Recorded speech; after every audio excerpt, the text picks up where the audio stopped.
What if 17 people were left to die in chains, never freed, never mourned, never released?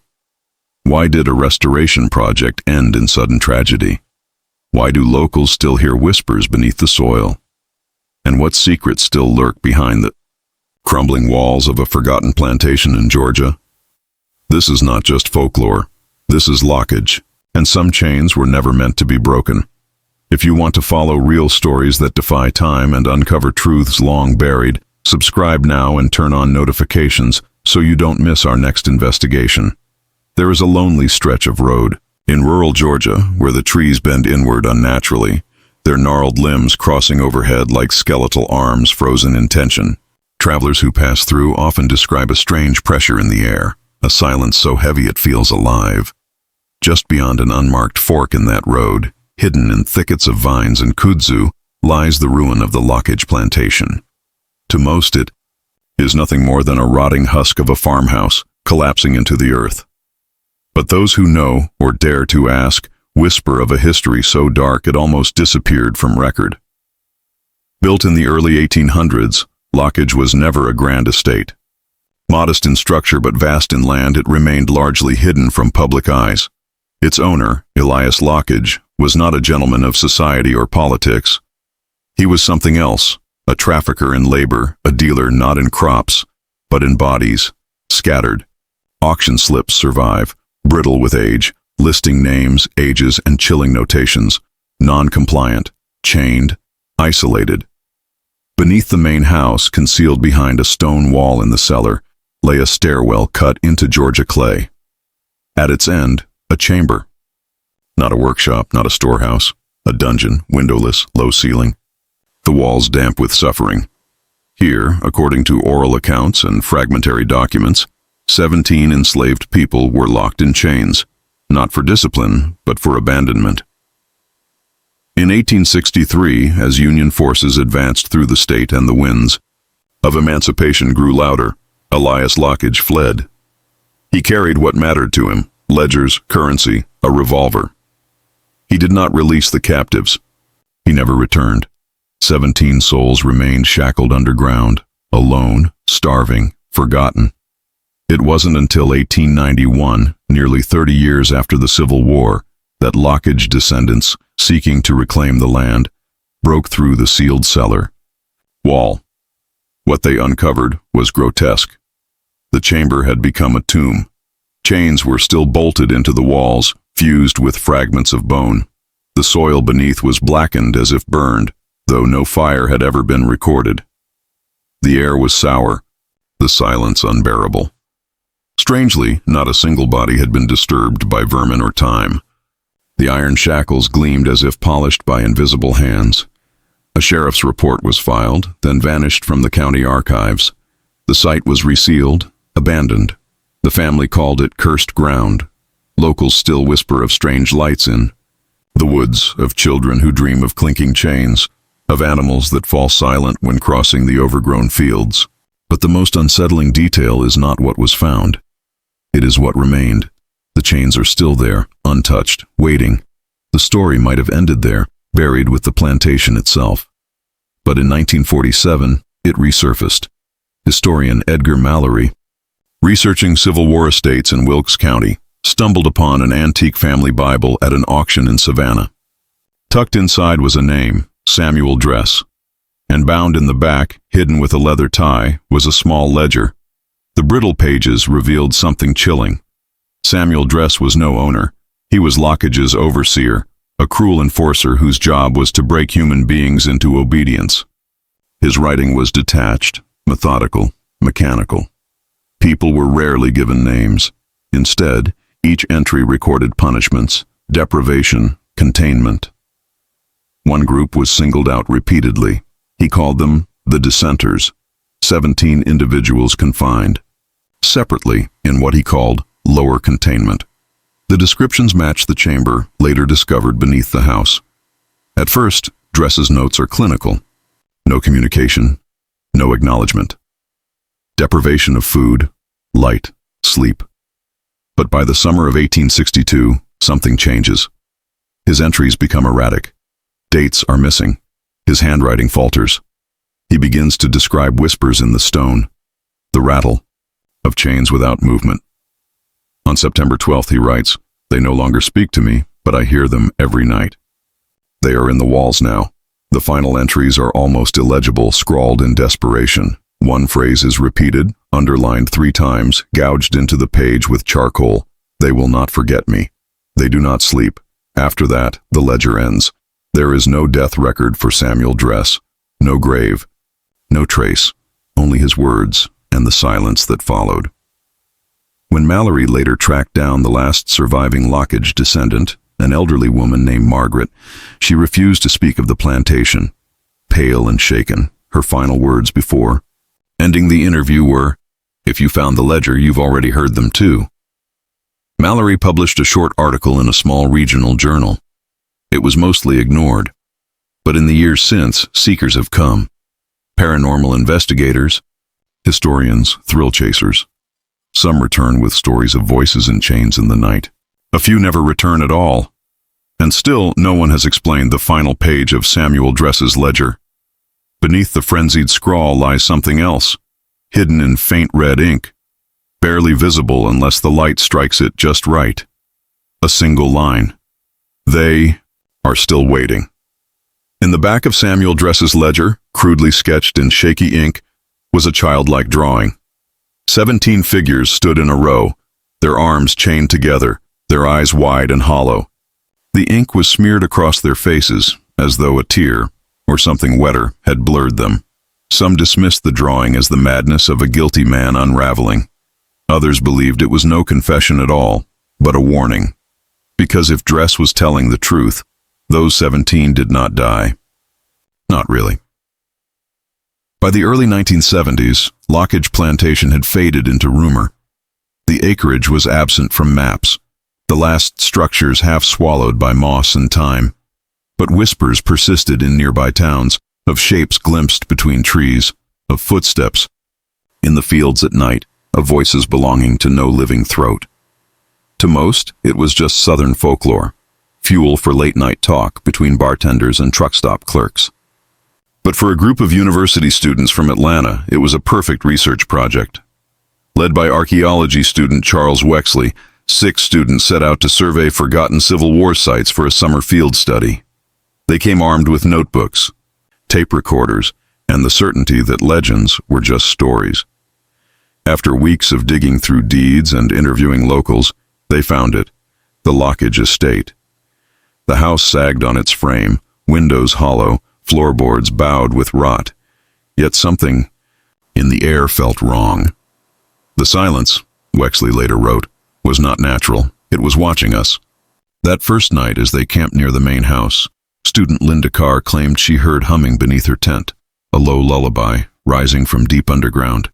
The others laughed, but on the second night, no one slept. Recordings captured noises they could not explain. The drag of metal on stone, breathless chanting, and faintly, the clink of chains. On the third day, they broke through the cellar wall. The chamber was exactly as described, 17 iron rings. Bolted into clay, the stains, the silence.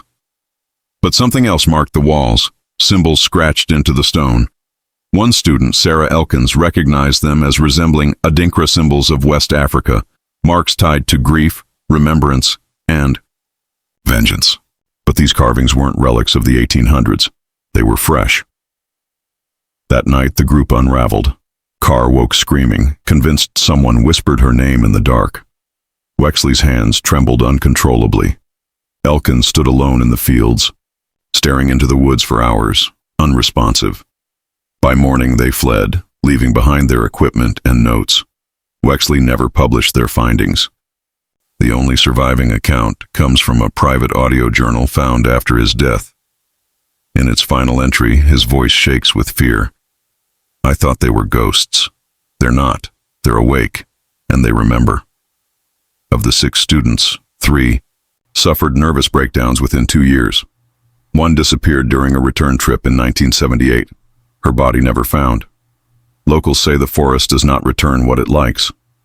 In the decades since, others have tried to locate the chamber. Most find only ruins, A few capture EVP recordings, pleas in unknown dialects, bursts of static punctuated by metallic groans. But all leave with the same impression. Something beneath the soil is watching, and always, always, the number 17. In 2006, the Lockage estate emerged again. This time, not as folklore, but as a business venture. Asher Heritage Holdings, a private development firm, bought the land at auction, intending to restore the plantation as a living museum of antebellum architecture. Investors dreamed of tours, reenactments, even overnight stays in reconstructed slave quarters.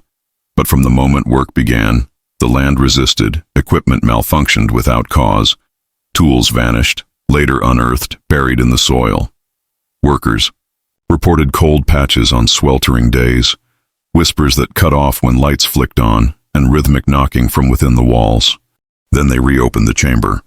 Blueprints led them to the sealed stairwell. Breaking through, they expected a collapsed cellar. Instead, they found it untouched since the 1970s. 17 shackles remained. Soil tests revealed human tissue embedded in the clay alongside residual heat signatures, though no heat source existed. The symbols had deepened since the student's visit, gouged so forcefully into stone they looked as if carved from the inside.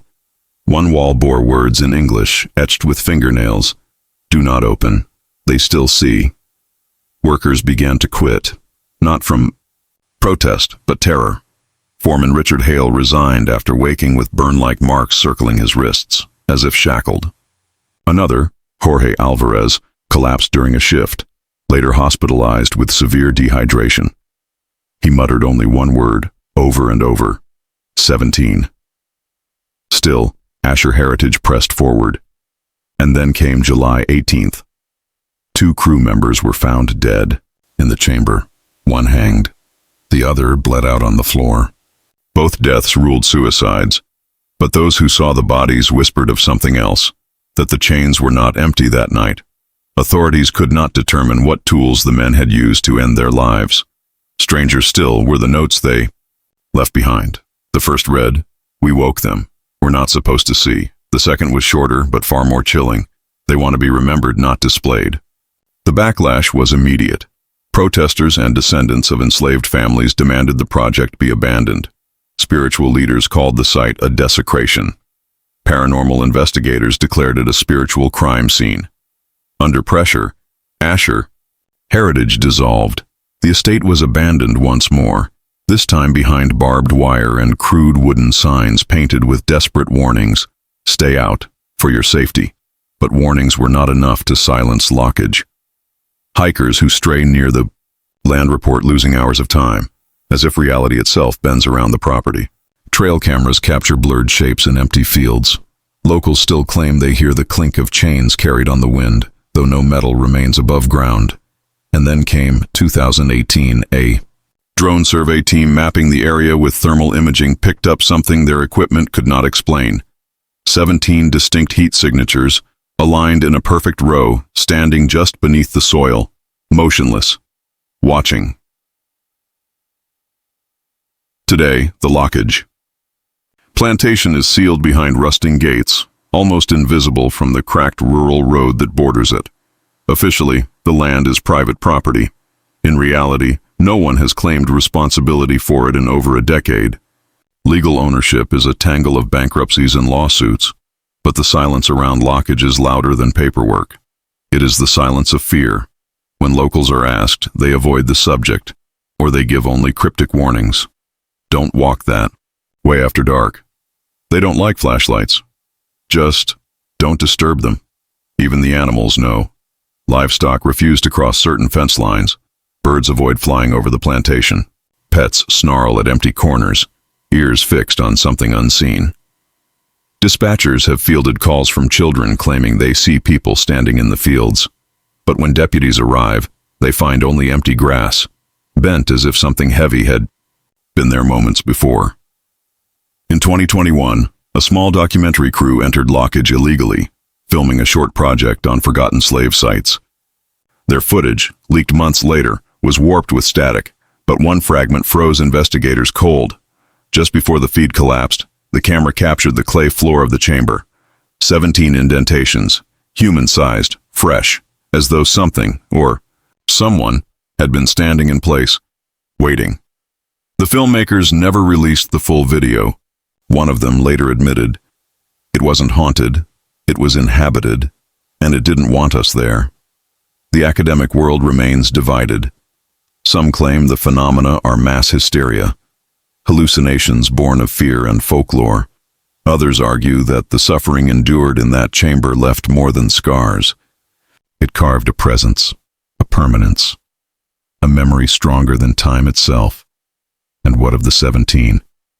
No names were ever recorded, no graves ever marked, no families ever came to claim them. Their only trace is the number. 17. Always 17. Never more, never less. Some say they linger out of vengeance, waiting for recognition. Others whisper it is not vengeance, but duty, that these souls were bound not just in chains, but in ritual, cursed to remain for reasons we may never understand. But, whatever the truth, one fact remains. No one who visits Lockage leaves unchanged.